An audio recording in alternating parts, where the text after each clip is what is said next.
Olá, pessoal. Esse é um podcast de 3 amigos que se encontraram nessa data para falar sobre governança corporativa. Estou aqui com Petrojan Neves e com Aguinaldo Rossini. Meu nome é Vinícius Medina Campos e a partir de agora começa uma live surpresa no Instagram e ao mesmo tempo um podcast gravado que posteriormente a gente vai disponibilizar os cortes nas redes sociais. Sejam bem-vindos, meus amigos. Obrigado, Vinícius. Obrigado, Aguinaldo. Prazer estarmos juntos para falar um pouquinho daquilo que gostamos de falar, que são de empresas, de desenvolvimento e de uma boa governança corporativa. Vamos aprender juntos e discutir um pouco sobre esse tema.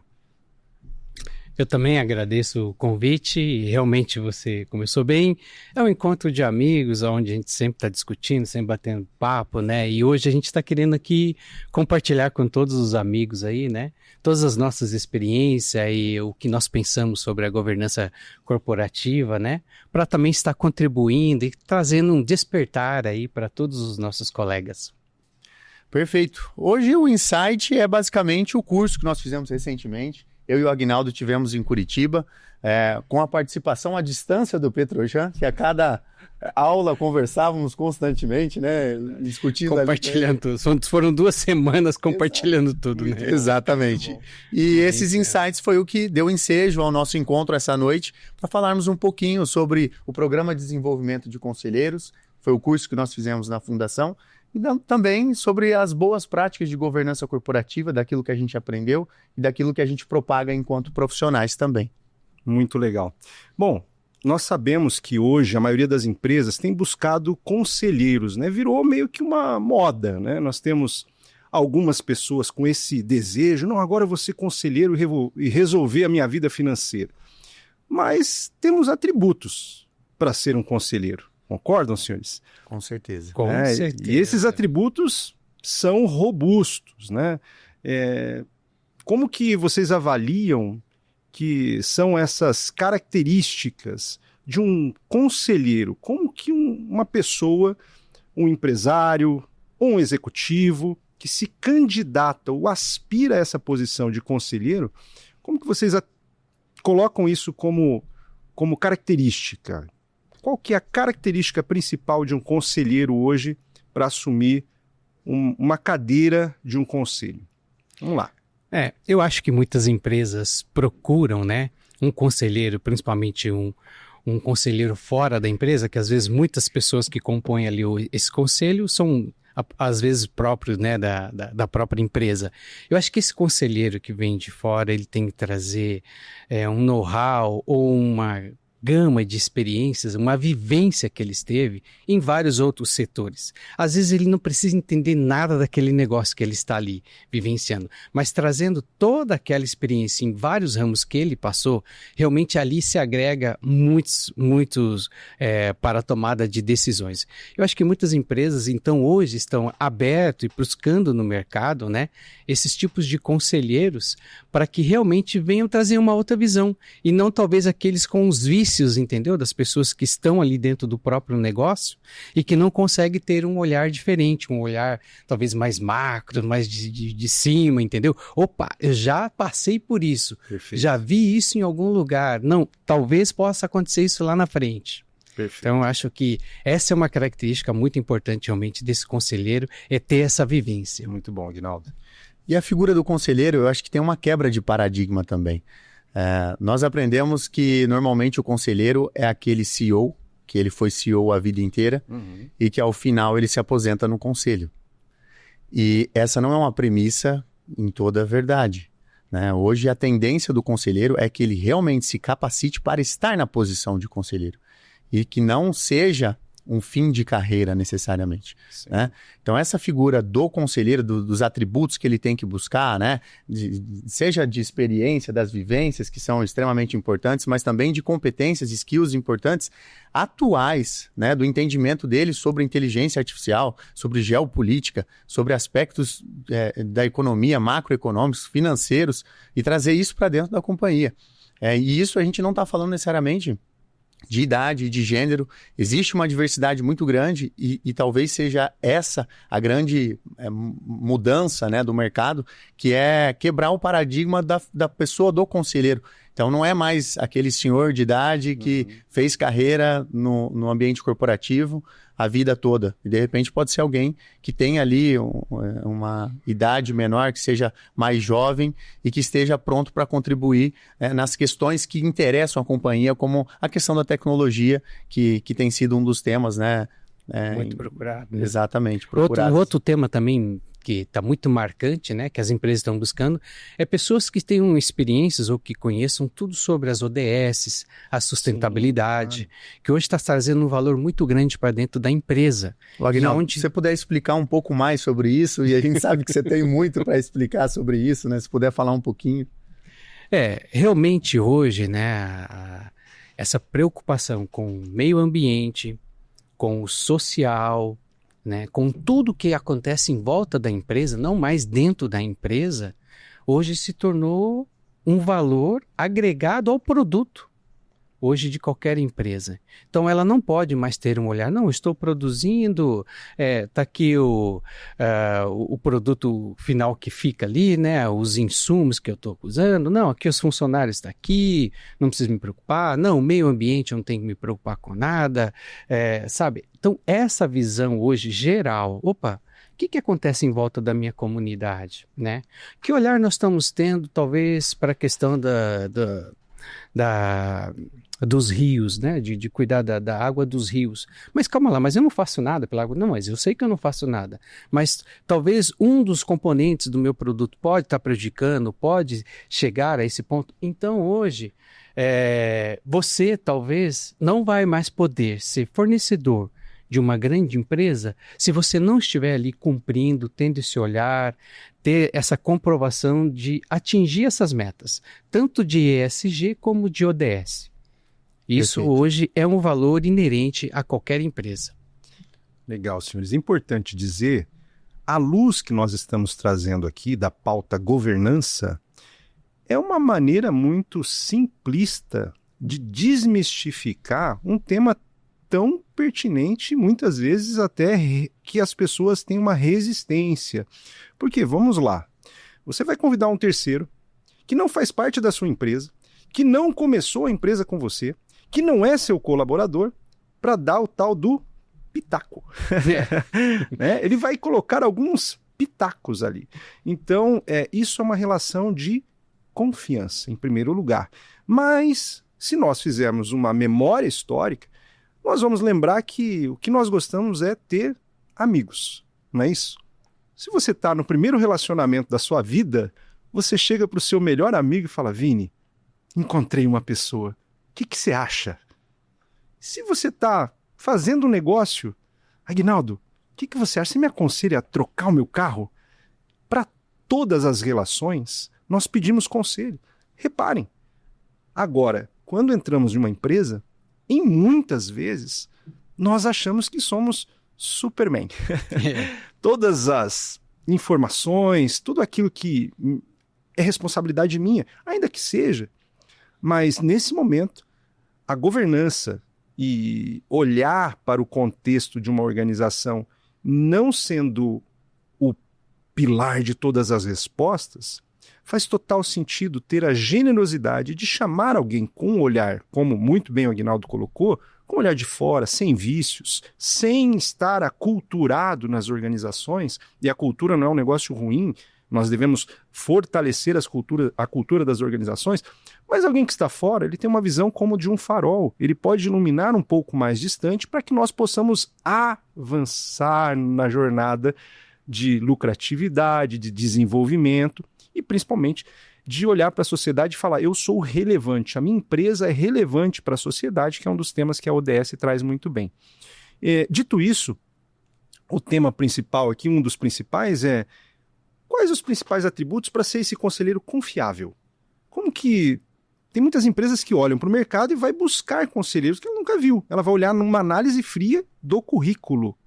Mas como que nós olhamos para ser esse conselheiro confiável? Como que você selecionaria uma pessoa? Falem aí. Eu acho que tem uma questão de credibilidade, né? Seja do histórico profissional, a condição de ser um mediador, de entender o princípio da colegialidade que existe dentro do conselho, né?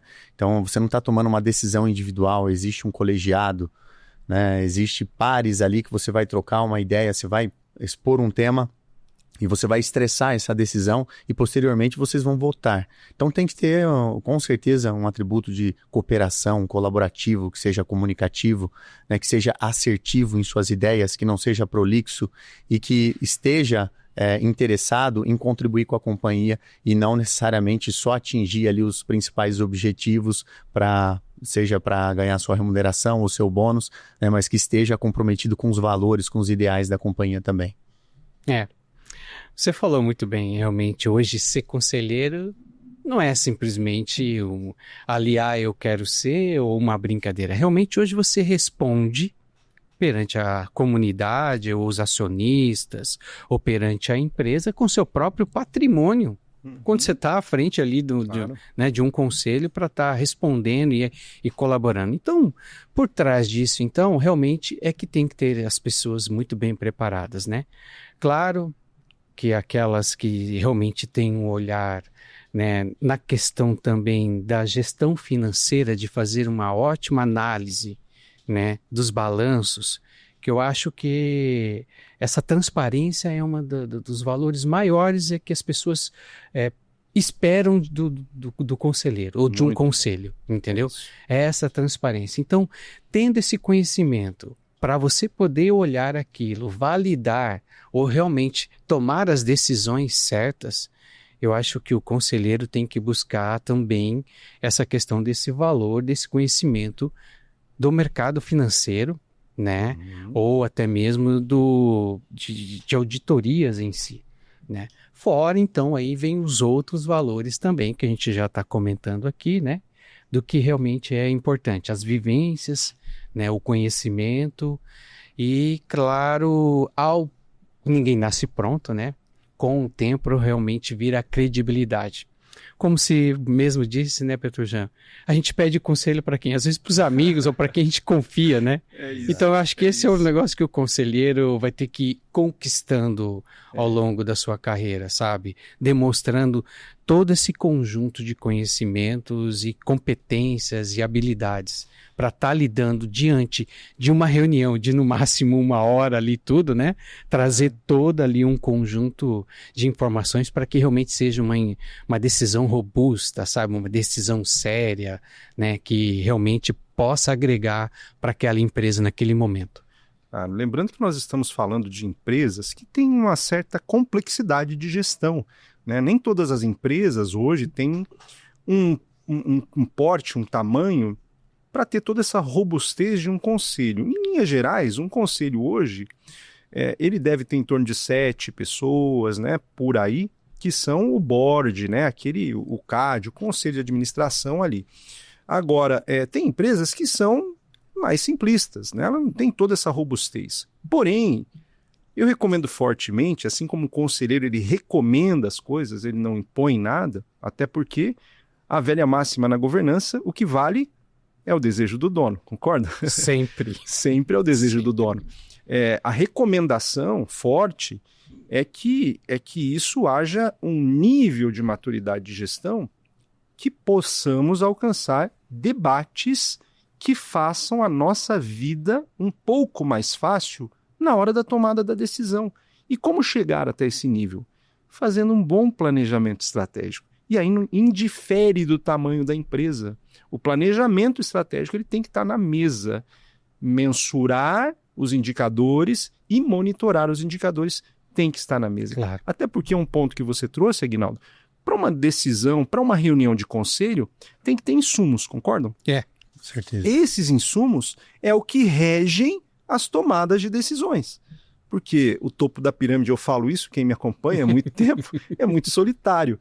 E você não olha para baixo para tomar decisão. Na verdade, as pessoas que estão ali, elas olham para que você traga a diretriz e para onde vamos, né?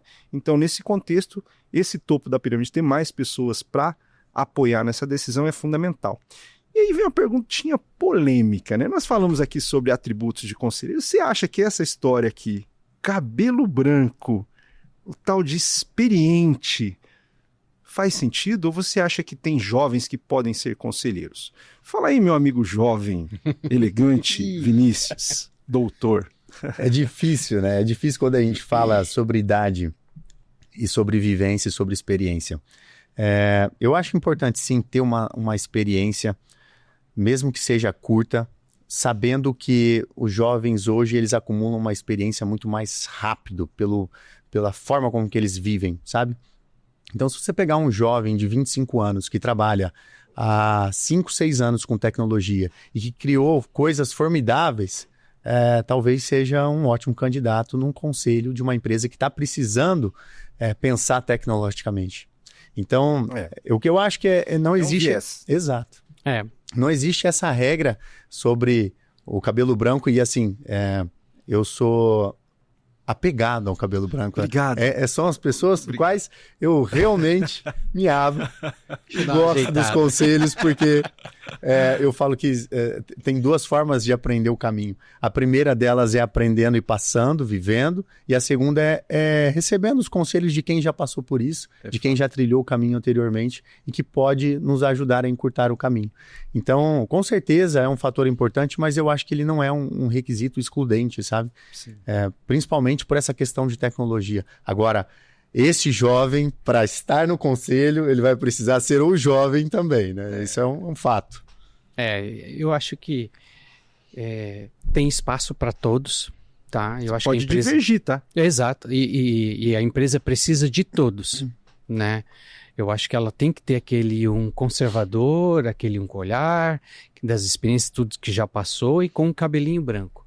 Mas esse cabelinho branco não consegue olhar essa evolução, né, da tecnologia que é de forma exponencial e hoje já está difícil de acompanhar tantas IAs e tantas coisas acontecendo, como também a geração Z, né? Sim. Então, dependendo da empresa, o produto que ela tiver, que ela tem lá porque é o negócio dela, realmente esse sem experiência, esse jovem com esse olhar, sabe, aquele um disruptivo, né? Aquele um que é fora da caixa, que tem um olhar muito diferente, ele é extremamente importante também no conselho, né? Legal.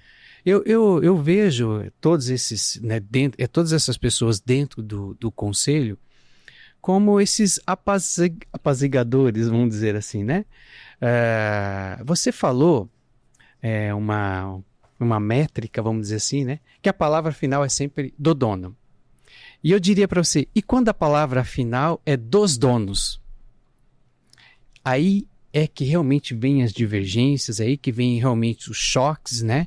Entre esses sócios, entre os filhos que estão vindo ali para a sucessão, né? Esse choque talvez cultural também, com essas visões diferentes. Eu acho que aí, quando você disse, conselho é para empresa grande, médio porte ou pequeno porte? E aí a gente já começa a olhar que ela é extremamente importante em todos os segmentos, em todas as posições, porque ela vem para realmente trazer esse equilíbrio das decisões dentro das companhias, aonde tem esse conflito, entendeu? Aqui em Maringá, por exemplo, né, onde a cidade onde a gente mora aqui, que talvez possa ter várias pessoas nos assistindo, é uma cidade jovem e a gente vê as empresas também já chegando naquele momento. Umas já passaram por sucessão, mas outras chegando nesse momento de sucessão ou que vá passar por um momento de sucessão. Há muito conflitos. Quando tem 2, 3 sócios, esses filhos vêm, sabe? Ou os sócios se divergem, vamos dizer assim. Eu acho que o conselho e aí uma governança bem estruturada é o que vai fazer essa empresa sobreviver, passar aí por, né, suas 4, 5 décadas sem que realmente ela entre em declínio, né? Nós já temos tantos casos aí, né? E sempre a gente tem um modelo muito bonito que é da WEG, né? Como realmente os sócios muito simples, né? Aqueles que foram os fundadores, né? Conseguiram construir aquele império e ele só pôde chegar aonde está hoje, uma empresa multinacional com, né, o faturamento enorme, porque ela realmente implementou muito bem a governança, porque ela realmente implementou muito bem ali o seu conselho. É isso que acho que dá essa sustentabilidade. E é isso que o mercado todo tudo de fora olha para as empresas quando estão estruturadas dessa forma. A transparência, a credibilidade, até mesmo quando ele vai para buscar um crédito, entendeu? Claro. Ele chega num banco ou num fornecedor de capital. Como que está a estrutura da empresa? Não é assim, nós tomamos decisão, temos conselho fiscal, conselho consultivo, não, ainda tem uma auditoria externa, né? É muito bem, as decisões são... Cara, isso realmente derruba muitos paradigmas, muitos bloqueios que possam acontecer. Aguinaldo, só complementando, eu achei especial tua fala, quando a gente fala que existe governança corporativa também em empresas menores. Essa é uma bandeira que eu carrego, porque na minha função enquanto advogado, sou advogado justamente de pequenas e médias empresas. Tem algumas empresas que possuem conselhos estruturados, conselho de administração, mas não é uma premissa, né, enquanto de boas práticas corporativas, você ter um conselho. Você pode aplicar a governança corporativa de outras formas. Você pode estruturar um conselho muito menor, você pode estruturar um conselho muito mais barato, ao invés dele ser um conselho de administração e ter o dever de fidúcia e toda aquela questão que a gente sabe, né, de como é caro e custoso, que é um investimento, mas é caro, e que às vezes a empresa não tem essa disponibilidade, e ela pode pensar na prática da governança corporativa, seja de uma forma de incorporar a alta gestão, seja da forma de trazer uma pessoa mais experiente, que conhece o ramo, para ouvir alguns conselhos diferentes, né? Mesmo havendo uma remuneração diferente, talvez, daquela que você está acostumado na posição de conselheiro. É verdade. Mas existe, sim, essa intenção que é trazer governança corporativa, que é trazer a intenção, que eu acho principal, intenção geracional para os negócios. Existe governança corporativa no bar do seu Zé, quando ele está aberto há 50 anos e ele está na sua terceira geração, né? E eu acho que esse é um ponto que a gente tem que colocar na mesa. São as empresas de sucesso que conseguiram fazer sucessão. E não necessariamente empresas gigantescas com faturamentos enormes, mas que sobreviveram, que conseguiram colocar a família, né, dentro do negócio, que existe paz entre a família, que existe a continuidade do negócio, né, e que todos possam gerar no final do dia a sua finalidade enquanto empresa também. Muito legal. Exato. Né? Como se diz, toda regra tem exceção. Então não é obrigatório realmente isso. Né? São talvez modelos para nos espelharmos, né? Eu mesmo procurei esse programa de desenvolvimento de conselheiro para trazer todas esse olhar, né? Para trazer todas essas soluções, vamos dizer assim. Não são soluções, mas trazer esse olhar para dentro da minha organização, entendeu? Para que realmente haja uma governança ali corporativa, onde todos possam realmente entender a dinâmica, né? E estar fazendo parte, né? Parece que não, mas o dono, quando está ali fazendo as coisas e determinando e só mandando, vamos dizer assim, é muito diferente quando ele tem esse olhar que realmente como que funciona cada sistema dentro da governança corporativa. Cada vez mais estratégico, né? E menos operacional, né? Menos tático, né? Às vezes um tático estratégico, mas o grande desafio, né, queridos, nós temos que lembrar o seguinte: as organizações, as empresas, em linhas gerais no Brasil, mais de 80% são empresas familiares, que estão vivendo hoje seus 30 anos e que o pai olha para a geração, se tem um filho, se tem dois, se tem sócios, e ele fala, e agora?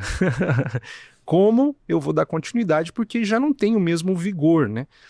Tinha um professor, né, inclusive da fundação, vocês devem conhecer o Dalton, né?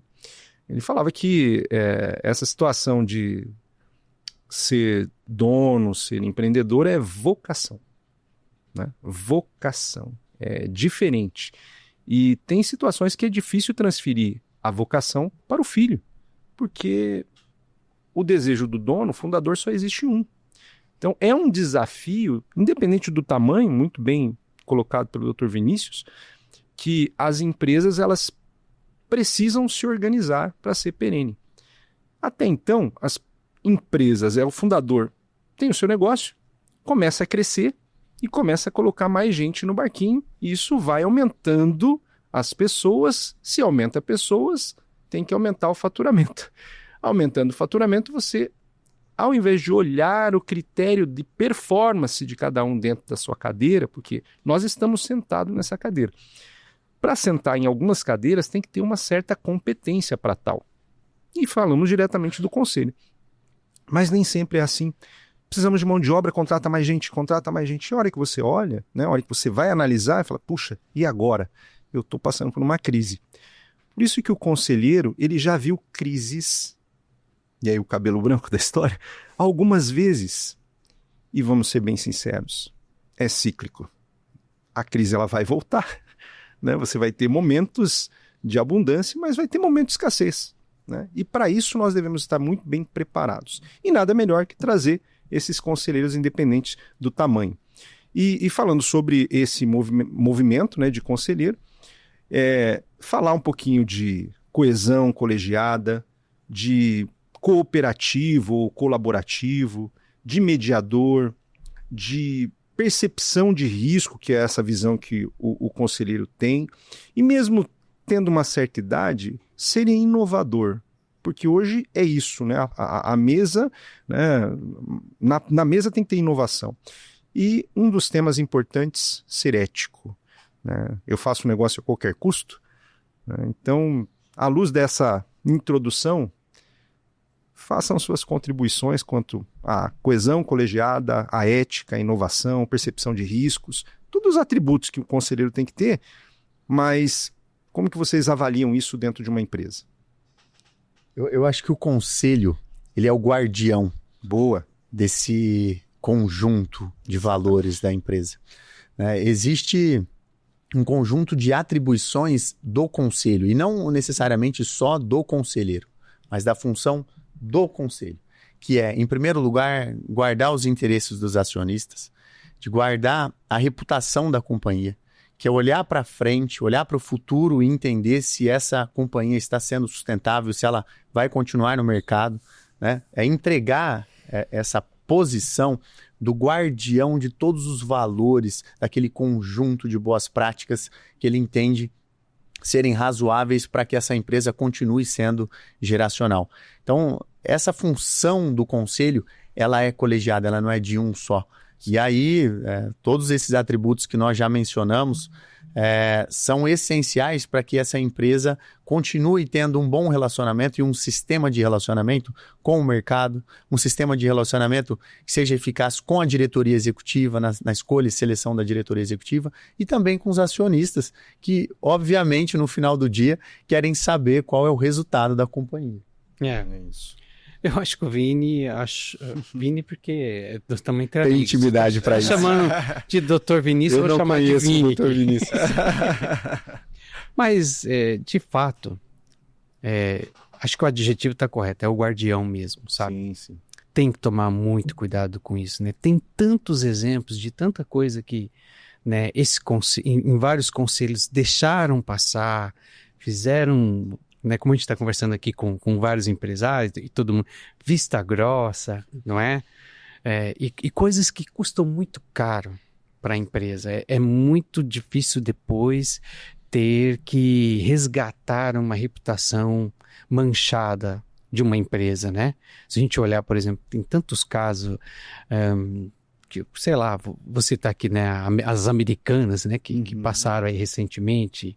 Realmente o conselho poderia ter ali, né, onde estava, né, o que aconteceu realmente. Nós não estávamos ali nos bastidores para entender, mas é uma coisa que eu acho que os acionistas cobram, a sociedade cobra, né, diante de uma estrutura de governança ou de uma estrutura de conselho de administração que tem uma empresa desse porte.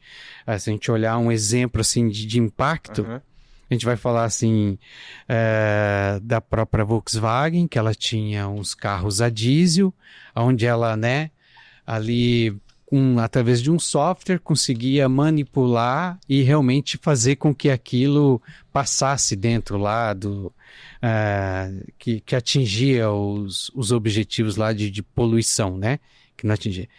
Foi passando, o conselho sabia, alguém sabia, e depois quando estoura, é muito difícil estar ali trabalhando isso, então o custo é muito grande. Então, o guardião, eu acho que o Vini falou a palavra correta nessa pergunta que você fez. Você já trouxe a percepção de riscos, É, não é? exato. É a percepção de riscos. Hoje, se você imaginar que nós queremos gerar lucro para a organização, vem uma proposta boa, que digamos, você, puxa, não é isso, vamos mudar todo o campo fabril, se a indústria, para fazer um puxadinho e vender. E sendo que, na verdade, mensurar risco é ter um olhar futuro. É saber que aquilo até quando tem a elasticidade de faturamento ou elasticidade de lucratividade. E que não vai comprometer a nossa raiz, o nosso core business, né? Isso é fundamental, por isso que o conselheiro tem que estar muito atento. Vamos aprofundar um pouquinho mais? O que vocês acham? Eu queria só abrir um parênteses. Fique à vontade. Porque eu vou jogar uma pergunta para você, porque eu acho muito legal também das experiências todas que você passou, né? Acho que todos que talvez estejam nos assistindo, né? Tem uma percepção talvez diferente de conselho ou confunde alguns papéis. Realmente hoje de um bom conselheiro independente, um conselheiro da empresa, de um consultor, que é uma palavra mais comum para os empresários. Sim, eu sim. contratei uma consultoria, entendeu? E aí eles estão fazendo papel aqui, estão fazendo meu planejamento. Você poderia diferenciar esses papéis para ficar bem claro, eu acho que para os leigos ou para quem talvez tem uma visão não tão estratégica ou tão ampla como a gente tem de conselho. Claro. Bom, é fato que consultoria tem diversas frentes, né? Consultoria para processos, para projetos, para área comercial, que é uma dor, né? Em todas as empresas que eu visito, venda. Como é que ele eu faço fala para assim, vender o problema mais? é o comercial, troca todo mundo, né? Quando eu estava na rua, eu vendia tudo. Então, consultorias de RH, né? Uma boa performance, né? Você trabalhar com indicadores, né, de performance. Hoje está muito em voga a situação da cultura nas organizações. Isso tudo está envolto à consultoria, ou seja, aquele que vai fazer um bom diagnóstico, né? A consultoria, em linhas gerais, ela faz um diagnóstico daquilo que ela precisa fazer as intervenções. Existem consultorias, por exemplo, Lean, ela precisa entrar na fábrica e aplicar o Lean para que haja uma performance maior, um melhor resultado. Nesse contexto, a consultoria ela é fundamental. Tá? Ela é fundamental. Tem muitas empresas que são meio arredias à consultoria, mas nem todas as empresas têm colaboradores que conseguem trazer o resultado esperado. Logo, se eu tenho uma venda e eu preciso resolver um problema para entregar, eu vou precisar de uma consultoria para acelerar meu processo. Né? Existem consultorias que fazem uma capacitação junto ao colaborador. Esse tipo de consultoria eu acho está muito mais ligado ao que eu hoje também faço, né? Ou seja, transferir conhecimento. Porque o problema é cíclico e eu não posso gerar alguém que é altamente dependente de uma consultoria, concorda? Porque senão eu vou pagar o salário do colaborador e também vou pagar o salário da consultoria para executar a mesma coisa, porque no currículo estava lá competência XYZ, mas na execução não tem essa competência. E nem todas as empresas têm um time que consegue executar isso, quantitativo mesmo. Né? Então ela precisa acelerar o processo. Isso é uma consultoria. Ela está ligada à parte tática e operacional. Já um conselho, ele está ligado à visão do futuro, como vocês já trouxeram todas as atribuições do conselheiro para que ele consiga apoiar o board, o CEO, o dono da empresa. E eu vou um pouco mais além. Se nós estamos falando de empresas familiares, como eu vou falar para o filho, né, estando o pai na mesa, que o filho está errado, eu sendo um conselheiro? Né? Olha a maturidade que temos que ter aqui dentro de um contexto, porque embora sejam casos de família, né, nós temos que separar a empresa da família. A família precisa estar sendo aquela que, se as pessoas têm competência, se o filho tem competência para sentar na cadeira, por isso que eu sou muito adepto, e é uma recomendação, isso não é questão de eu ser adepto ou não, mas a literatura fala sobre isso, né? Você precisa ter competências para avançar nas casinhas da jornada da organização.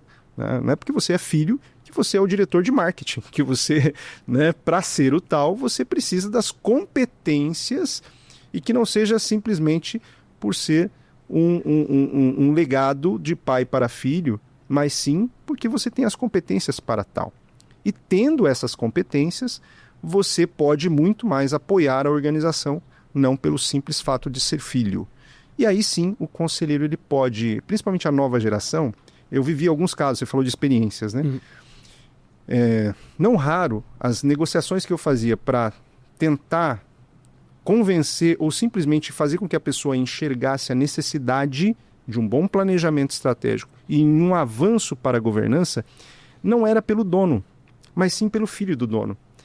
Porque, em linhas gerais, o dono fala assim, eu cheguei até aqui sozinho. E o filho fala, puxa, eu queria estar no lugar do pai, eu tenho competência. Porque, vamos ser bem sinceros, senhores, nós temos competências maravilhosas, tem jovens que se capacitam cada dia e têm desejos de estar na cadeira, querem continuar o legado do pai, estão se capacitando para tal. Muita gente vai para fora do país, busca conhecimento, traz, mas na hora de sentar na mesa e ter voz ativa, aí o pai continua sendo pai e o filho continua sendo filho. Olha o desafio desse filho. Mas pai, é isso? Ele fala, calma filho, você fala isso em outro momento. Por enquanto, vamos aqui nessa tocada. E esse filho, normalmente ele falava, Petro, vamos junto. Eu preciso ter força na hora da discussão. E o conselheiro ele consegue olhar para isso tudo, fortalecer aquilo que é estatístico. Contra fatos não há argumentos. Concordo? Se você, como diz um outro professor, né? Em Deus eu acredito, no resto me tragam dados. Não é isso? Então você precisa de dados fundamentados. E quando o jovem ele vem com um monte de metodologia e o pai, no feeling, o pai está ótimo, porque ele conseguiu e conquistou, mas a competitividade, a concorrência hoje não é mais local, é mundial.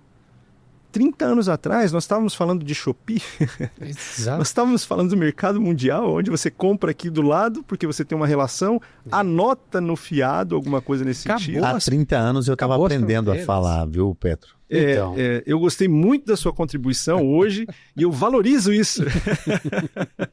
Mas legal, não, eu agradeço. Desculpa ser um pouco prolixo, né? Já foi dito que não pode ser prolixo. Não, mas eu acho que até para puxar um gancho disso que a gente está conversando agora, é sobre o conselho de família. Exato, era a pergunta aí. É um ponto que eu acho que a gente tem que abrir e colocar na mesa, né?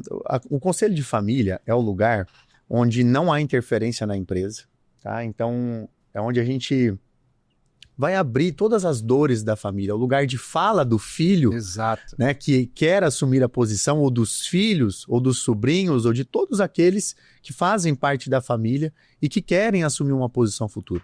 Então esse conselho da família, separado do ambiente da empresa, separado do conselho de administração, separado da diretoria executiva, ele é essencial para aprimorar ali, talvez, os requisitos de quem quer da família entrar no negócio, né?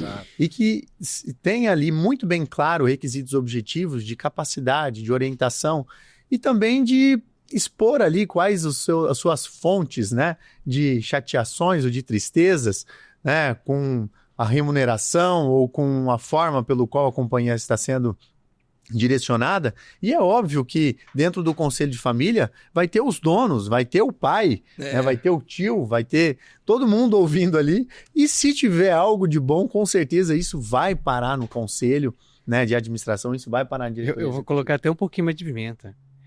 Vai ter o cunhado, vai ter a cunhada, vai ter a nora e o genro. E aí, como é que essas pessoas, né, todas que são terceiras, chegar dentro da E nós temos empresa, alguém né? algo que é um sentimento e é inerente ao ser humano, chamado ego. Isso. Esse nós temos que lutar muito contra, porque isso traz um desastre na família, por consequência, a falência de muitas empresas. Porque no final dinheiro não leva desaforo, como diz, e você fatura muito, mas gasta demais, porque não temos controles de gastos, né? Não vou falar aqui que tem empresas que misturam caixa da família com caixa da organização, né? E nesse contexto é muito difícil nós entendermos que a família é feito para quê? Para que é feito a família? Uma pergunta para vocês. Vamos lá. Vou fazer uma pergunta antes. Para que é feita a empresa? Puxa vida. A empresa é fácil, né? É fácil, porque realmente a empresa são pessoas, né? Mas ela está ali com a sua identidade, né? Que ela vai ter ali um impacto na sociedade, essa empresa, né? Então ela vai ter a sua produção, vai ter a sua entrega, e ela, claro, por trás dela daí é composto de pessoas, que é essa família que nós estamos falando.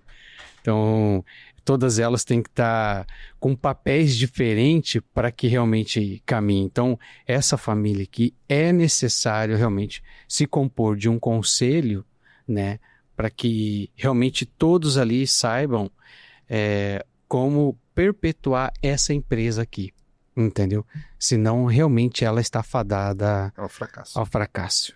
Então, e aí, então assim, para que é feita a empresa? Pensar na empresa. Para mim, a função social da empresa é gerar lucro. Boa. Esse é o primeiro lugar. Esse é o ponto. Se não tiver o lucro no final do dia ou no final do ano, a empresa ela não consegue implementar nenhum tipo de ação social, ela não consegue mudar a vida das pessoas, ela não consegue fazer absolutamente nada. Esse é o princípio do capitalismo, inclusive. Exato. Então, a partir do lucro, existe sim um conjunto de ações que a empresa consegue remunerar, e essa é a forma correta. Tudo custa dinheiro, tudo é sobre o capital.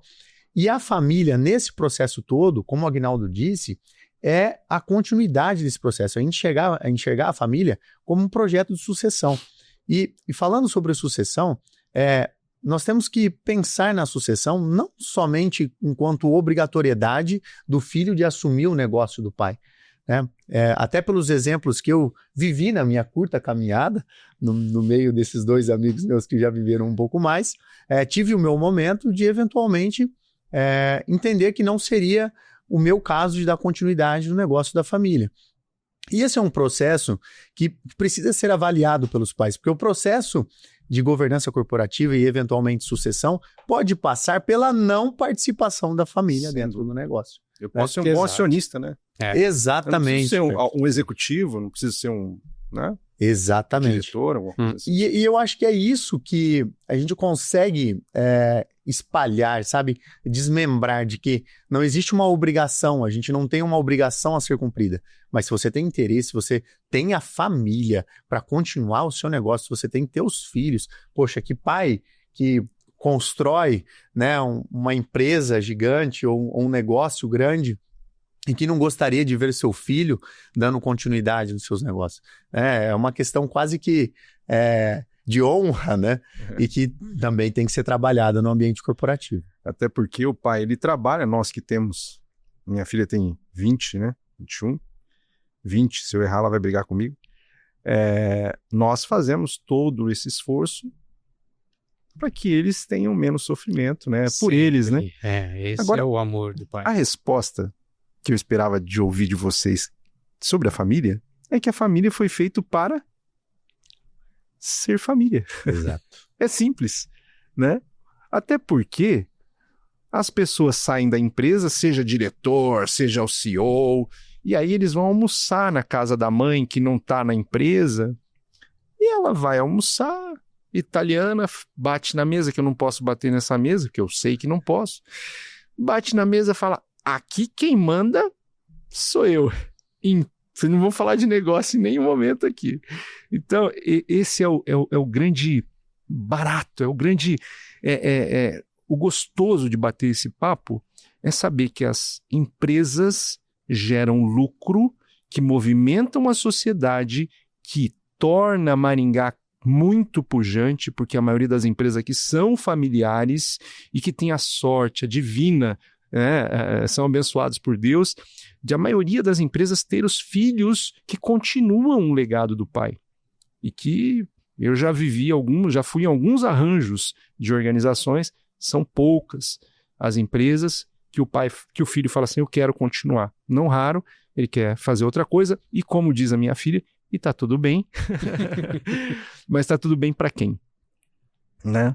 Nós temos que saber o filho tem que entender quem que é o provedor dos ovos de ouro. Exato. Né? Nós temos que manter isso. Aqui né? comentou, né? É verdade. O negócio da família dele, né? Exatamente. Então, ele soube tomar essa decisão e compartilhar com os pais, né? Que talvez os pais tinham uma expectativa de que continuasse, né? Que prepararam tudo aquilo, né? Que talvez ele se formou tudo e ele vem para agregar. Fala, não, agora que se está assim, com a entrada do Vinícius, vamos dobrar. Não, eu não queria continuar esse negócio. E tem uma questão de vocação, né? Vocação. Eu acho essencial isso de entender que a gente não é obrigado a dar continuidade em algum ponto trazido pelos pais. E entender que a gente pode criar algo muito maior em outro cenário, em outro contexto e até mesmo em outra profissão. É isso. E aproveitando aqui que a gente está falando sobre sucessão, a gente falando sobre a importância de colocar essas boas práticas, eu queria saber de vocês o que para vocês é a governança corporativa. E como que chega isso aqui na ponta? Como que a gente traduz governança corporativa? Tem a figura do Governance Officer hoje, que são GOs dentro da companhia, né, que monitoram essa condição da governança, mas o que é governança para cada um de vocês? Se puder começar, Petro. Claro. Bom, sendo bem simplista, governança nada mais é do que um arranjo de processos bem feitos, muito bem monitorados, né, para qualquer empresa. Para ficar bem fácil, né? Eu preciso não só ter o planejamento estratégico, mas ter um monitoramento de todo o andamento e desdobramento disso. Lembrando que a governança também está um pilar, que é entender quem são os atores que orbitam em cada etapa da governança, né? Ou seja na administração, seja no pilar tático, seja no operacional, porque tem que cascatear. A governança é quase uma cultura dentro das organizações, porque a governança só em cima, ela não funciona. Ela precisa ser uma cultura de governança na organização, porque em linhas gerais, a maioria das empresas hoje, elas têm conselheiros, mas se você perguntar para a moça do cafezinho qual que é o objetivo da empresa, ela não sabe. Então, essa cultura da governança, Vinícius, sendo bem simplista, né, é aquela empresa que consegue organizar os objetivos e fazer com que esses objetivos, de uma forma ética, de uma forma sustentável, e eu falo sobre accountability, né, não só a sustentabilidade do eco, mas sim a sustentabilidade financeira, ser éticos nas suas negociações, né, nos seus fornecedores, e mostrar isso para a sociedade, e, em linhas gerais, ter um conselho muito bem estruturado que não envergonhe e nem desabone, né, o que é o propósito da empresa. Porque não basta só gerar lucro, como muito bem colocou o Dr. Vinícius Vini aí, mas nós precisamos entender que para arrebentar com a reputação de uma organização é simplesmente colocar um conselheiro que deu uma escorregada por algum motivo, né? A governança ela vai embora, ela vai pelo ralo, porque não teve a figura daquele que é como que você mesmo colocou? O guardião, né, dessa governança. A governança, se nós fôssemos avançar um pouco mais, tem uma mandala de governança. Tem uma mandala. Você tem lá o canal de denúncia, você tem lá, fale com o presidente diretamente, você tem o canal de denúncia totalmente com zelo, né, com aquilo que protege o colaborador, que ele pode fazer uma denúncia sobre várias situações, até porque as relações humanas não são sempre harmoniosas, né? Existem culturas diferentes, jeitos diferentes e pode ter situações complexas, né? Então, nesse contexto, nós trabalhamos com uma governança robusta, independente do tamanho da empresa, como muito bem você colocou. Sendo bem simplista, né, sem rebuscar muito. Que isso, professor Petrojan? O que sobrou para você? Sobrou para mim. Assina embaixo, passa para mim o papel aqui. Não, realmente, é um resumo, é um esclarecimento, é uma visão geral de governança muito bem exemplificada mesmo, né, onde a gente vê essa estruturação dentro, né? Estruturação até do sistema de relacionamento da companhia, né? Esse é o ponto. A gente estrutura um sistema de relacionamento da companhia, como o Petrojan falou, que ele vai desde a primeira camada da hierarquia do conselho e chega até o ponto de venda do seu cliente, né? E um dos pontos que nós aprendemos no curso que nós fizemos foi justamente alguns pontos de construção dessa cultura, desse sistema de relacionamento. Uma professora que, inclusive, atende o G4 diretamente, que esteve conosco lá, e que contou um pouquinho sobre a importância da empresa comunicar esse sistema de relacionamento, tanto internamente para aqueles que são parceiros, funcionários que trabalham ali, quanto para o mercado. E listaria alguns deles, inclusive. O primeiro deles seria os símbolos culturais. Qual é o símbolo cultural que aquela empresa carrega? Qual é o motivo pelo qual aquela empresa foi criada? Qual é a intenção dos sócios enquanto criador e fundador daquela empresa? No segundo ponto, os heróis da companhia. Quem são aqueles trabalhadores ou aquelas pessoas de referência da empresa? Em terceiro ponto, os rituais, a importância dos rituais. Quais são as viagens, quais são os programas de benefício, de aproximação, quais são os momentos da gente estar juntos? É um futebol, existe uma participação ou não em um campeonato, a gente se encontra de vez em quando, a gente vai para o Porto Rico de vez em quando, a gente se confraterniza de vez em quando, que são os rituais. As práticas e critérios para remuneração, para crescimento, um plano de cargos e salários, e por fim, os valores, que asfalta todo esse processo. Então, falar de governança corporativa é falar de um sistema de relacionamento que esteja incutido em todas as camadas hierárquicas da empresa, porque ela se comunique inteiramente com todas as pessoas que participam desse processo. Isso resume, talvez, na palavra cultura organizacional. Ela tem que ficar muito bem clara, Às vezes acha tão bobinha aquela frase lá do missão, visão, que muitas empresas colocam, Mas aquilo tem que estar no café da manhã ali, onde, o colaborador vai bater o ponto dele, Para que toda hora ele olhe, ele veja aquilo e aquilo realmente esteja embutido essa cultura, porque tudo isso começa a fazer um sentido na cultura organizacional dessa empresa, que está, assim, dentro dos pilares da governança, E aí faz sentido. Você tocou num ponto pilar. Eu vou só complementar. Pilar. Dentro do pilar, sócio. Dentro de outro pilar, CAD, que é o Conselho de Administração. Dentro do outro pilar, gestão.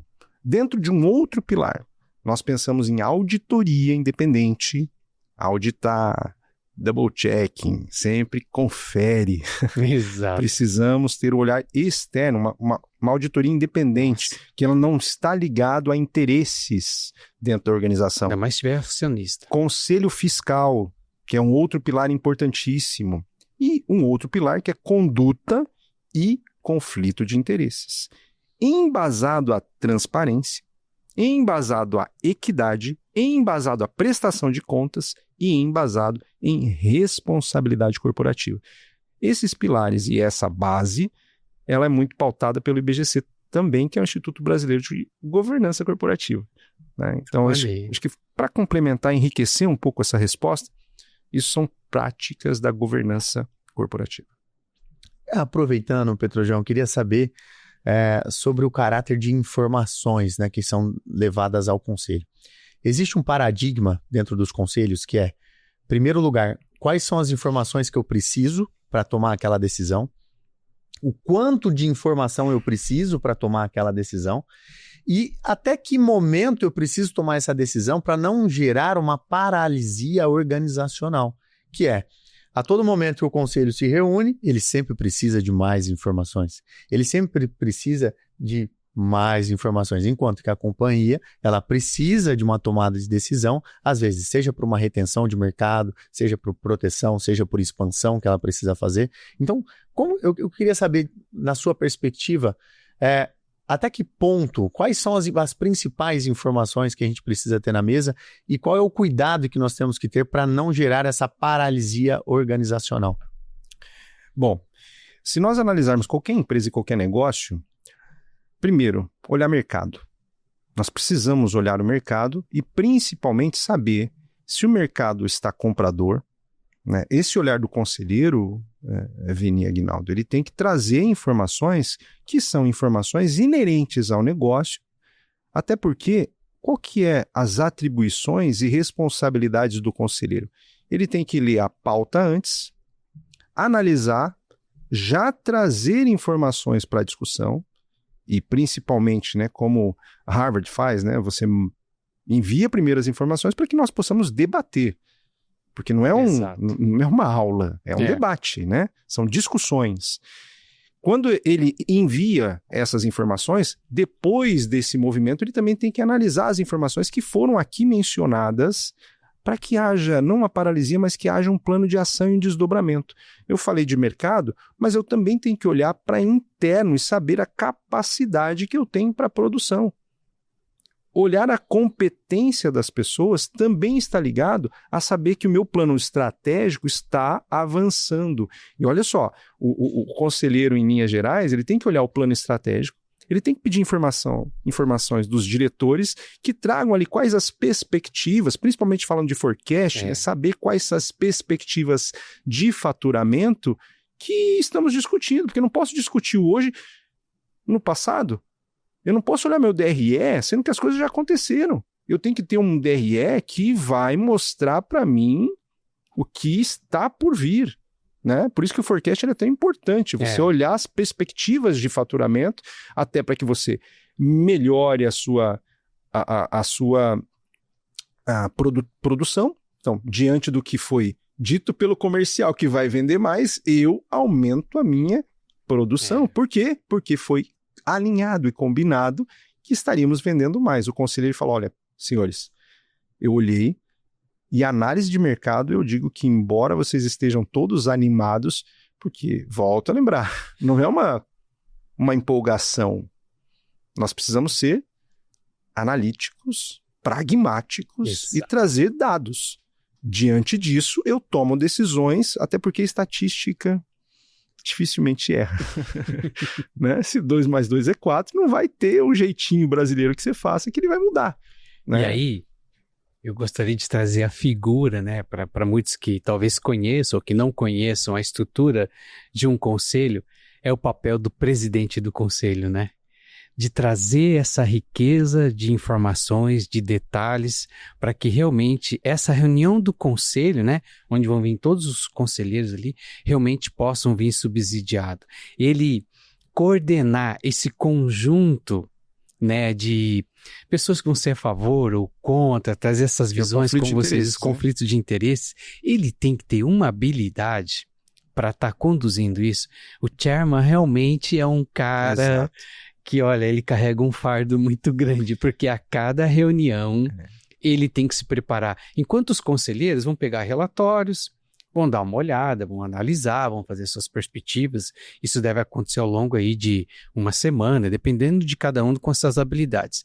Já o presidente não, eu acho que ele passa o mês todo, entendeu? O tempo todo ali, realmente se preparando para esse momento dessa reunião de, sei lá, porque vem pessoas todas de fora, de outros lugares, de outros países, né? Para uma reunião de um conselho desse, e ela tem que ser uma reunião muito rica. Então, algumas pessoas são chaves realmente sem dentro... Sem dúvida. São agentes da governança. Agentes da governança. Agentes de governança. Até a secretária hoje de um conselho, eu tive a oportunidade de participar de um conselho onde tinha lá um francês, né, um brasileiro, mas morava na França. E qual que era a influência cultural que ele tinha de Brasil? Qual que era a informação que ele tinha do Brasil? O que ele queria era que aquelas pessoas que estavam ali pudessem convencê-lo, olha só isso, convencê-lo que estavam realmente confiantes na tomada de decisão e no projeto que elas estavam apresentando. Porque eu não posso fazer apresentação de projetos por empolgação. E nem porque alguém falou para mim que vai dar certo. Seja até mesmo alguém do meu time. Eu preciso, no conselho, jogar no fogo. Exato. É jogar ali e falar, vamos fazer aquilo. Porque errar, senhores, erramos dentro de casa. Errar para o inimigo, né? Ou concorrência. Não vou falar inimigo, mas a concorrência não tem misericórdia. Ela vai lá e vai buscar o que você perdeu. E existe uma linha muito tênue em toda essa condição. Veja só. O presidente do conselho, eu acho importantíssimo fazer essa distinção do papel, que é diferente. Inclusive, a sua remuneração é diferente, né? Diferente. É de travar, talvez, os vieses de confirmação dos conselheiros, né? nós precisamos tomar uma decisão, nós precisamos entender sobre o apetite de risco e da coragem que nós precisamos ter na condição de conselheiro e que essa decisão vai ser tomada. Exato. Então, esse é o primeiro ponto. Senão a gente gera, sim, a paralisia organizacional. É muito fácil ficar barrigando resultados as decisões, enquanto os resultados continuam acontecendo. Mas em algum momento, essa demora, ela pode comprometer em algum resultado futuro. Pode. Claro. Agora, até qual momento a gente precisa estressar? Outras questões que a gente aprendeu em aula, né? Quais são os principais vieses de confirmação? Os vieses cognitivos, né? Entre o primeiro deles, são os vieses de confirmação, né? Exato. Ou seja, eu já tenho uma posição pré-definida do conselho, já está todo mundo convencido de algo e a gente só quer confirmar uma decisão. Então, esse é o momento de, eventualmente, segurar essa decisão, Claro. para que a companhia não tome uma decisão somente para confirmar uma opinião que de repente já está vendida, né? Seria importante estressar um pouco mais. Outra situação importantíssima que o professor Gustavo falava muito a respeito disso é sobre a ancoragem e o apego. E às vezes o presidente do conselho é que traz esse apego e essa ancoragem como um direcionamento. E se ele tiver a humildade intelectual de ouvir os demais conselheiros e talvez um conselheiro independente que tragam perspectivas distintas e que o faça pensar e repensar, que essa decisão final da ancoragem e do apego dele seja consciente de que houve ressalvas, né? E outros vieses cognitivos importantes, como o excesso de confiança. Nós falamos do caso da Lego, né? Enfrentamos em aula de como a Lego era uma potência multinacional e líder em vários países, de como ela passou por uma crise financeira de disponibilidade de caixa, né? Por um excesso de confiança da leitura que nós fizemos em sala de aula. Por último, ainda temos a disponibilidade, ou seja, é fácil decidir. Olha, todo o mercado, a gente fez benchmarking, está todo mundo comprando terra lá, vamos comprar lá também. Não, pera, ok, benchmarking é importante, mas eu preciso entender o contexto, eu preciso entender qual é o direcionamento que nós estamos levando à companhia e se de fato a gente quer se equalizar o mercado, ou se a gente está em busca de um oceano azul ou de uma outra oportunidade, né? Então, esse processo de estressar as decisões talvez seja a principal figura, a principal atribuição do presidente do conselho, que é conduzir bem essas reuniões até que estejamos prontos para tomar uma decisão. E quando a decisão está pronta, ela traz conforto depois de tomada. Claro. Né? E aí precisa de maturidade de todos os conselheiros de aceitar e prosseguir com a decisão. E a clareza para levar para todos os stakeholders, né, também dentro dessa empresa, né, para como é que o CEO vai interpretar isso, CFO, como é que vai interpretar, né, as decisões e às vezes contra aquilo que talvez eles tenham outro olhar, né? E o conselho chegou numa decisão talvez diferente, né? Tu imagina decisões tão robustas de demissão em massa, né? Teve casos aí, né? Exato. Nissan, entre outras, até o caso do brasileiro, né? Imagina, você ter que demitir em massa. E aquele momento é crítico, aquele momento que esse cara é louco. Mas, na verdade, é uma decisão estruturada, porque não tem capacidade de produção. Você vê como que é, a afinidade aí, nós precisamos ter uma separação muito grande, né? Porque nós somos os amigos aqui, que se nós abrirmos um negócio, nós vamos tomar as decisões pela nossa amizade, nós temos que tomar as decisões pelo bem maior, que é a organização, que é o lucro da organização. Em tudo nós podemos ser aqueles que não vão entrar num acordo. Por isso que é muito legal ter um agente de fora, que é o voto Minerva, é o famoso voto Minerva, né, que aquele olhar tem que ser ímpar, né? O conselho tem que ser ímpar. Tem que ser ímpar. Para que haja esse voto Minerva, né? Eu tenho uma pergunta agora para vocês, que é gerenciamento de riscos. A gente está passando por uma fase em que nós temos polarização social e política, geopolítica. Nós passamos por um momento de crescimento, um avanço gigantesco de inteligência artificial nos negócios. Nós temos tensões comerciais entre países, né? Temos riscos cibernéticos, riscos climáticos, a regulação do próprio setor que a empresa está inserida. E a minha pergunta é, O conselho, ele precisa gerenciar riscos? Essa é uma função do conselho? Eu li até no pilar aqui, né? São pilares é um pilar fundamentais, você olhar atento, né? Atento, porque, querendo ou não, é um aquilo papel. que você disse, a empolgação das pessoas dentro de um conselho, elas te levam a tomar uma decisão precipitada, né? Até porque vocês já mexeram ou mexem ainda, né, com o mercado financeiro, um clique errado numa, como se diz, a especulação financeira te leva a perder milhões. Exato. Milhões por um clique errado, por uma percepção. A avaliação de risco, ela é complexa, tá? Ela é muito complexa, porque ela tem que colocar um olhar muito mais na perspectiva que nós chamamos de análise econômica financeira, e essa análise, por isso que eu recomendo fortemente, para qualquer CEO, para qualquer diretor, para qualquer um que está e almeja estar no board, tenha um skill, tenha uma competência muito desenvolvida no pilar finanças. Isso. Tem uma boa análise de risco no que tange a finanças, né? Porque se nós entendermos o que entra, o que sai, né?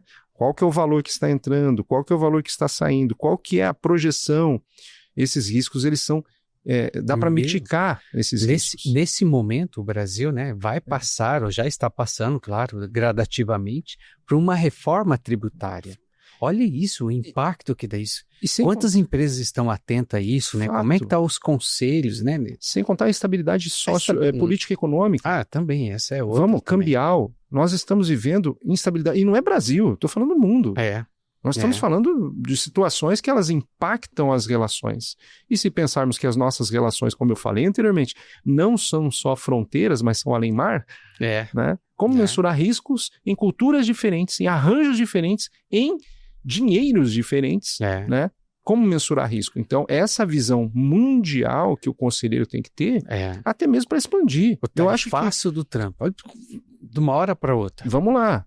Eu acho que nós estamos muito próximos da América do Sul, né? Da América Latina, que nós poderíamos ir para um Paraguai, nós poderíamos expandir o negócio, mas o brasileiro ainda é muito tímido, né? Nessas relações para avançar, né? Porque o nosso produto é maravilhoso, né? Vocês já estiveram fora do país e como nós somos respeitados, né? Pelo produto, pela qualidade, mas temos a síndrome de fronteira.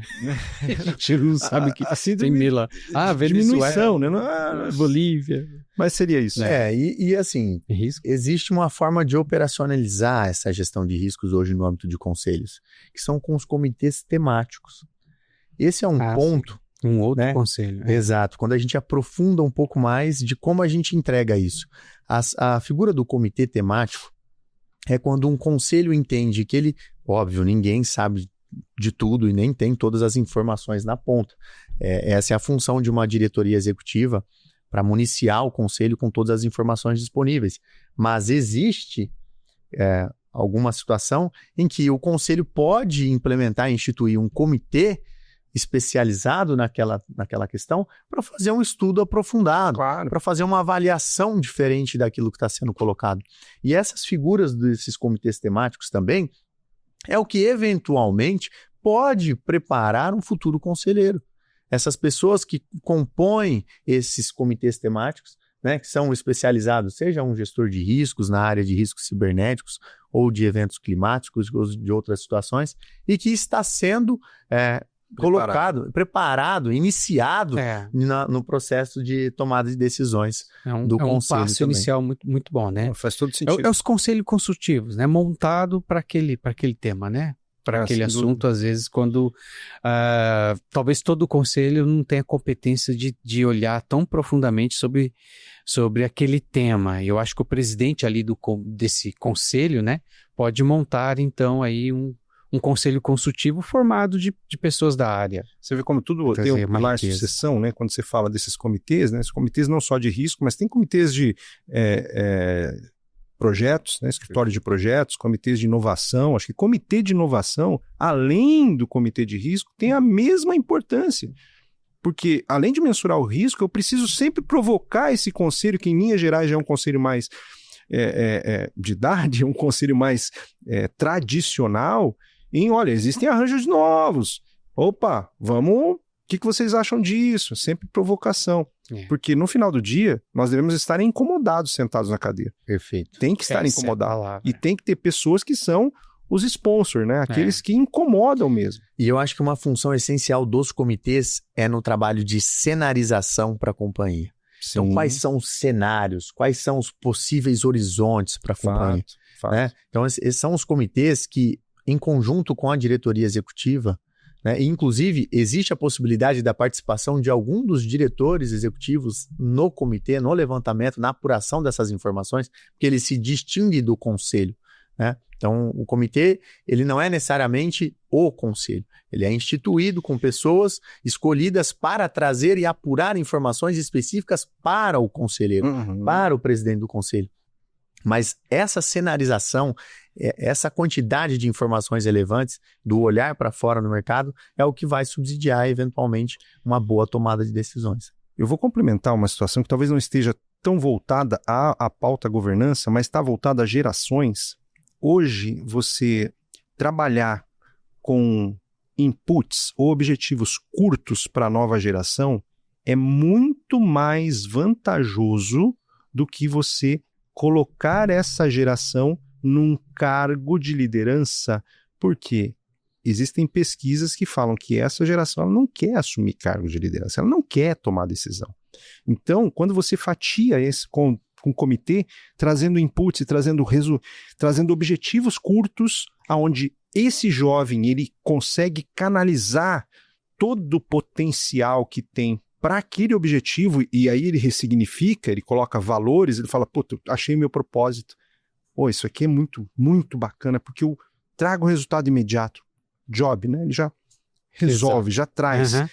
Ele valoriza, e nós não estamos falando de cargos, nós estamos falando de entregas. É diferente. E isso dentro do conselho, você já faz um job rotation, você já começa a preparar pessoas para avançar. Teve muito assunto aí, não sei como é que estamos aí, mas eu acho que já podemos caminhar aí já para um fechamento. O que você acha? Perfeito, estamos caminhando para um fechamento, né? E até para aproveitar esse momento, eu queria perguntar para Aguinaldo, que é uma pessoa extremamente carismática, um amigo que eu ganhei em Curitiba, né? E que me surpreendeu com cada conversa que nós tínhamos, né? Com todas as suas habilidades, né? Seja como um aviador, mergulhador, né? Isso figura esgrimista. Né? Exato, exatamente. Bike, e tem muitas habilidades que nos surpreendem a cada dia. E eu queria te perguntar o que te surpreendeu, o que te fez ali sair da cadeira, te sair como incomodado, né? Que nós falamos no programa que nós vivemos, né? Além da nossa amizade, que provavelmente deve ter te incomodado bastante. Foram horas de estrada daqui até Curitiba, então você imagina, né? Tudo que acontece daqui lá, né? E claro, sempre compartilhando com o Petrojan. Eu imagino que estamos três aqui. Até na academia tava lá, né? Ei, Petrojan, olha aqui. Né? Olha, realmente esse era um desejo meu de estar fazendo um curso como esse, né, de um programa de desenvolvimento de conselheiro. Tenho meus projetos, né, no futuro, e eles convergem com isso que eu estava, né. O Petrojan, já conversei com ele há um tempo atrás, onde ele fazia parte, né, de uma empresa que tinha esse programa de desenvolvimento de conselheiro, né? Então sempre realmente foi um desejo meu de estar ali. E a minha surpresa foi de estar ali, né? A riqueza dos professores, né? Que estiveram conosco lá. Realmente umas pessoas com umas vivências que trouxeram para nós ali o dia a dia, né? Dessa governança, desse olhar, de cima, assim, olha, você tem que cuidar desse detalhe, você tem que cuidar desse detalhe aqui de dentro da empresa, olha, o conselheiro faz isso, o conselheiro faz aquilo, então, sabe, e fora o network também, porque nós tivemos, né, uma riqueza também tão grande de pessoas de tantas áreas diferentes fazendo o curso conosco, né, Nós tínhamos ali acho que uns 2 ou 3 advogados, mas tinha pessoas de cada área diferente e cada uma compartilhando as suas experiências ali. Então isso tornou o curso ainda mais rico ainda do que eu esperava, né? E depois, claro, aquele fechamento final, né? Que todos nós ali compartilhando ali e fazendo um trabalho em conjunto de uma imersão mesmo da experiência de uma reunião de um conselho, né? Com todos os viés, que decisões e tal. E essa, né, é um exercício que é feito a finalização de todos os cursos, e é engraçado os professores comentando como terminam diferente todas as decisões. Sim. Então, trazendo aí essa analogia, é o que acontece com as empresas, né? Mesmo ditando ali de todas talvez estarem com o mesmo problema, nos conselhos nem sempre vão chegar à mesma decisão. E eu acho isso tão rico, sabe, sim, em nós, seres humanos, né, diante das empresas. Então a gente vê algumas empresas despontando, outras menos, né, outras alcançando ali de formas ou períodos diferentes, que é o que nós estamos fazendo aqui, compartilhando experiências, vivenciando experiências, trazendo isso para dentro da empresa, e elas, mesmo sendo como é que eu vou dizer, não objetos, mas uma coisa sólida, né, não pensa, né? Elas tomam rumos diferentes. Sem dúvida. Então isso foi o que me encantou muito. Perfeito. Nesse programa. Nós tivemos basicamente 2 semanas, né, muito intensas. Uma primeira semana de aulas, de teoria, basicamente, e uma segunda semana prática. Completamente prática. Legal. Nós discutimos casos basicamente todos os dias. E aí os nossos almoços já eram almoço de conselho. Já existia o interesse de impactar na decisão do conselho. Né? Existia ali uma happy hour continuava ainda, né? Exatamente. Os assuntos ainda. Então foi um processo quase que imersivo da nossa condição para aprender um pouquinho mais sobre essa importância da estruturação de conselhos. E eu acho que a maior lição que eu tive ali dentro é de que, primeiro, conselho ele não atrasa a tomada de decisão da empresa. Ele traz assertividade, ele traz eficiência, ele traz eficácia, ele estressa um pouco mais a decisão, mas ele não atrasa esse processo. Até porque um conselho bem comprometido, ele vai colocar na ordem do dia a prioridade dos assuntos que precisam ser pautados. Em um segundo lugar, me impressionou também a qualidade das pessoas que nós encontramos, né? Se tornaram amigos para a vida, basicamente, mas que também tinham muito a contribuir com as suas experiências profissionais. E pessoas jovens e pessoas com mais tempo de empresas, né? Com 20, 30, 40 anos. O senhor Ferrugem. O senhor Ferrugem, né? O senhor Ferrugem, olha só. É um expoente, né? Que figura. Do mercado agrícola de distribuição, né, da John Deere. E teve figuras assim que marcaram muito para nós enquanto seres humanos, né, e que teve um crescimento de um valor humano muito grande. Mas eu acho que o principal para mim foi de que é possível trazer governança corporativa e é possível trazer conselhos e é possível implementar boas práticas em empresas menores. Que é a nossa realidade. E aí exato. Eu acho que a gente tem muito que espalhar essa mensagem, né, de transferir conhecimento, que essa é a nossa função, e é isso que nós estamos fazendo hoje. Exato. O intuito meramente de propagar aquilo que nós aprendemos, e o Petrajan, que ele aprendeu e acumulou, né, há muito mais tempo que nós, na condição de governança corporativa, na condição de conselheiro, de professor universitário, e que nos, de maneira muito gratificante, oportunizou esse encontro também. Exato. Então, eu tinha uma percepção diferente, né? Que acho que muitos empresários também acredito que tenham a mesma, que olha para uma estrutura de conselho como despesa. Meu Deus do céu, lá vem mais coisas para mim pagar, entendeu? Como que eu vou montar uma estrutura dessa, né? Com reuniões mensais, né? E coisa e cuidar da minha empresa, né? Então, divergir de mim, né? Que sou o dono da empresa, né? Então, ele olha para isso como... Ele não consegue olhar, talvez, como um valor que agrega tanto na tomada de decisões, né? Eu acho que dentro das leis, né, das SAs, isso está muito bem estruturado. Quando a gente traz isso, por exemplo, uma cidade como Maringá, né, eu acho que as empresas seriam muito diferentes se tivesse uma estrutura de conselho dentro delas implementadas aqui, né? Eu mesmo pude presenciar ali, né, tem em Mandaguari ali uma empresa ali na área de pós, de energia elétricas e tudo, né, transformadores. Eu vi isso na prática ali e vi o quanto a empresa é grandiosa, entendeu? O quanto deixa ela muito mais sólida e quanto a credibilidade perante o mercado acionista, ela não é um SA, isso eu quero deixar bem claro, né? Mas o quanto ela traz essa transparência e um olhar diferente de todos em volta. Então, acho que todo empresário deve buscar isso para trazer dentro da sua empresa, para não só crescer os conflitos que nem a gente está falando, Claro. trazer outros valores, outros pilares, como você mencionou, né, Petrojan? Legal. Bom, agradeço demais, primeiro a oportunidade, né, Vinícius, de estarmos juntos. Tenho certeza que a generosidade, ela orbita aqui, né? A generosidade de poder respeitar os valores, né, da juventude do Vinícius, mas do conteúdo riquíssimo que ele cada vez traz para nós, né, de incomodar a gente na cadeira. Falou, vamos fazer a hora que ele está gravando uma live. Eu falei, meu Deus, né? E trazer toda a nossa amizade de tempos, né, Aguinaldo? Esse empreendedor exatamente. nato aí, para mim, é sempre uma escola.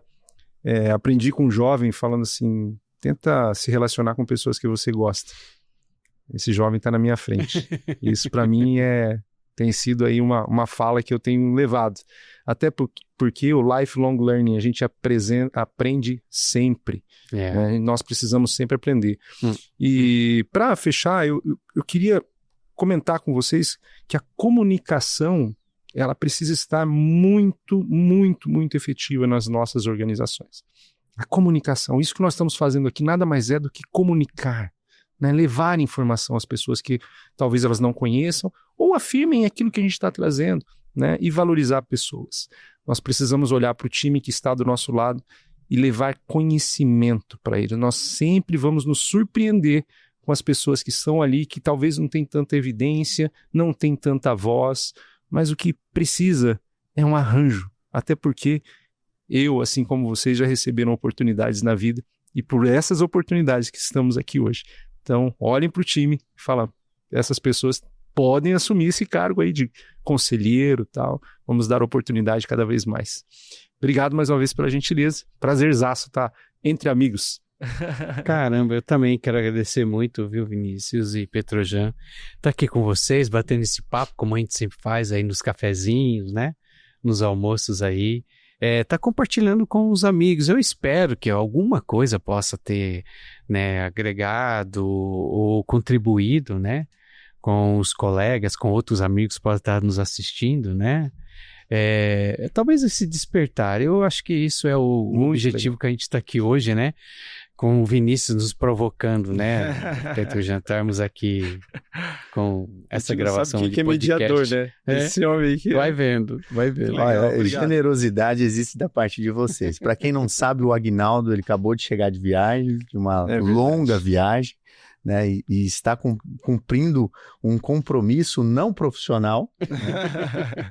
e está claramente precisando agora descansar, né, Aguinaldo? Já tomei meu café aqui agora. Mas que de uma maneira muito generosa, com certeza, abriu um espaço na agenda.